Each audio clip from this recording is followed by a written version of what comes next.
In our talking point today, we look at the controversies surrounding genetic engineering, and we ask if the public know enough about the genetic research conducted behind Britain's laboratory doors. The debate has been fueled by the Anglia television series Chimera. In this thriller, scientists in a fertility clinic have created a deadly scientific hybrid, a man-ape.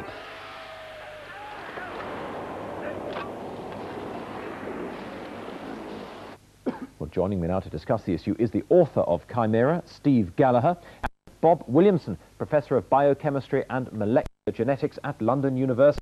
Stephen Gallagher, I'd like to start with you. Chimera is good fiction, but is that all it is? Yeah, well, let me just emphasise, in case it's escaped anybody's notice, Chimera is a piece of popular fiction that makes its point by sensationalising one of the deep fears that I think is present in us all here in this half of the 20th century.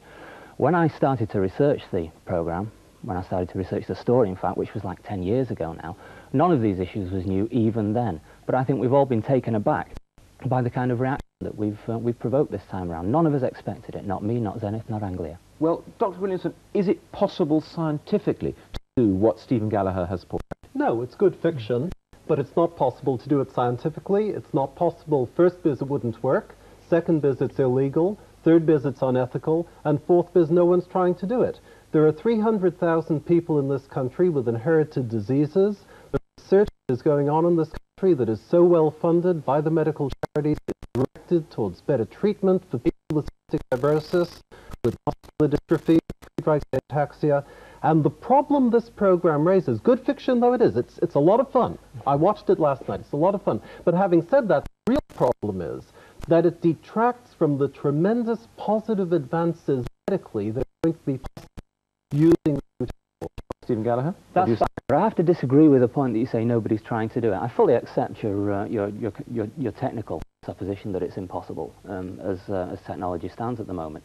But when I started researching, which is, what, 1978, 79 now, I already came across the three documented attempts to actually try it with the kind of sperm fertilization, which is an absolute no-no. You know, that was very quickly laid out. There was a report from China, 1967, somebody had tried it. A volunteer Japanese actress was trying it in the Yerkes Primate Center in Georgia. They'd been encouraged by a correspondence with Moscow to try it.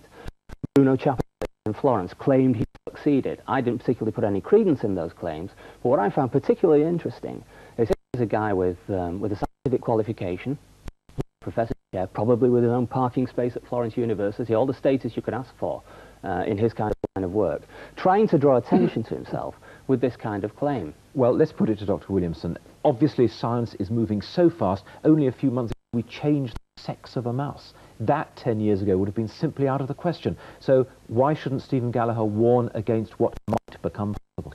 Because it's not really going to be possible, first.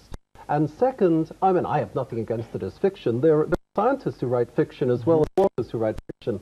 And I don't know the people who you're referring to. But the real problem is that since the series has appeared, we have a lot of phone calls from people who we work with, families of people with children with cystic fibrosis, with children with muscular dystrophy, who are worried as a result of the series. Now, I fully agree with you in the sense that I think it's great fiction, but let's keep it at that. People write spy novels, people write sex novels, people write fiction, and that's great.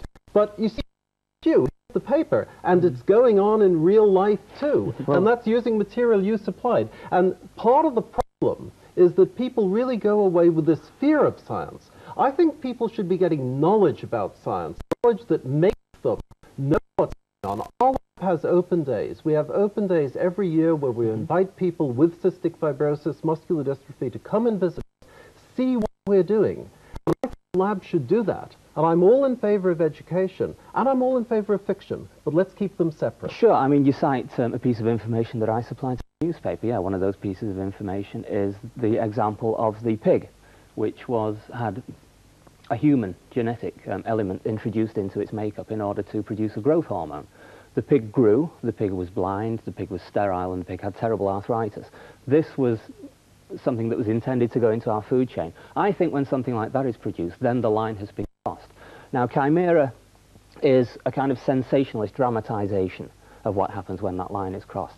I don't pretend it could happen. I don't pretend it could happen tomorrow. I don't necessarily want to go on record as saying that I believe it could never happen. But Dr. Williamson's point is that people believe you, although it's fiction. People will believe the fiction may be. I don't think Dr. Williamson's work is going to be damaged in any long term by this. But what I think Dr. Williamson and his colleagues should maybe take note of is the expression of public disquiet about the way that we're going. I believe with the super pig, as it's been dubbed, the line has been crossed already. Is that fair, Dr. Williamson? No, it's not fair is because it's very, very easy for Mr. Gallagher to get this program on, because it is good fiction. I've been trying for years to get good science onto television, both BBC and independent television, and I can tell you it's a hell of a lot harder to get good science on television because the programmers are not that interested in putting educational programs on. We're at one on the question of education. We both think there should be more public participation, there should be more education, but what I'd like to see is someone to do a program as good as your program on the enormous hope that this is bringing for cystic fibrosis and muscular dystrophy and the other inherited diseases. Why don't the authors turn their talents to trying to get some real education about what's going on in the hundreds of decent labs in this country? Very quick last word, Stephen Gallagher. Will that be the subject of your next book? Well, I've learned something about hype in this last week. You don't control it, you don't buy it, you just pay attention to it because it represents a deep-seated public fear, and I think that's what's been triggered here. All right, gentlemen, Stephen Gallagher, Dr. Bob Williamson, thank you.